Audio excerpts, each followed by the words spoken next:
Iran పై Israel America భీకర దాడులు కొనసాగిస్తున్నాయి. బెహ్రెస్తాన్లోని ఓ నివాస భవనంపై భీకర వైమానిక దాడులకు పాల్పడినట్టు తెలుస్తోంది. దాడిలో 13 మంది మృతి చెందారు.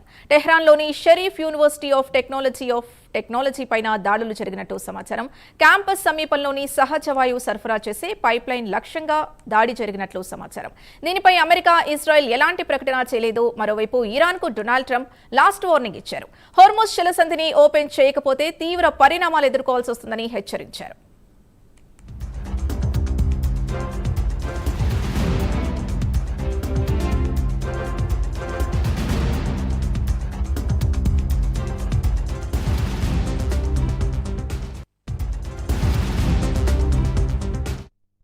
ఇదే అంశానికి సంబంధించి పూర్తి డీటెయిల్స్ మా చీఫ్ ఇన్పుట్ ఎడిటర్ నరసింహారావు అందిస్తారు. నరసింహారావు, ఒకవైపు డెడ్ లైన్లు, మరోవైపు ప్రకటనలకు సంబంధించినంత వరకు శాంతియుత చర్చలు కూడా జరుగుతాయని ఒకవైపు ప్రచారం జరుగుతున్నప్పటికీ పశ్చిమేషియాకు సంబంధించి నెలకొన్న యుద్ధ వాతావరణం, యుద్ధం మాత్రం కొనసాగుతున్న పరిస్థితి కనిపిస్తుంది. ముఖ్యంగా ఇరాన్ ని టార్గెట్ గా చేసుకొని దాడులు ఇజ్రాయెల్, అదే విధంగా అమెరికాకు సంబంధించినంత వరకు దాడులు కొనసాగుతున్నాయి. అదే సమయంలో ఇరాన్ కూడా ఇజ్రాయెల్ పై, అదే విధంగా వివిధ గల్ఫ్ దేశాలపైన కూడా దాడులు కొనసాగిస్తున్నట్టుగానే మనకు కనిపిస్తుంది. మరోవైపు అమెరికా అధ్యక్షుడు ట్రంప్ ఇప్పటికీ దీనికి సంబంధించి ఒక డెడ్ లైన్ విధించారు.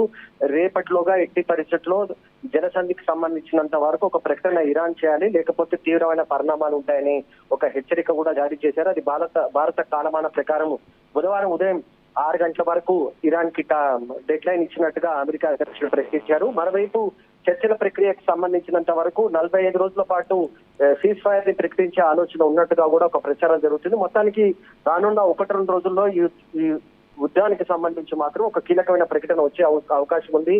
యుద్ధం ఎంతకాలం కొనసాగుతుందనే అంశానికి సంబంధించినంత వరకు వివిధ రకాల్లో ప్రచారం జరుగుతున్నప్పటికీ ట్రంప్ తాజాగా ఇచ్చిన డెడ్ లైన్ నేపథ్యంలో దీనికి సంబంధించి ఇరాన్, అమెరికా మధ్య ఒక రకమైన చర్చలు జరుగుతున్నాయి, కానీ అదొక ముందడుగు వేయట్లేదు. రేపట్లోగా ఈ అంశాలకు సంబంధించి కొంత క్లారిటీ వచ్చే అవకాశం ఉన్నట్టుగా ప్రచారం జరుగుతుంది.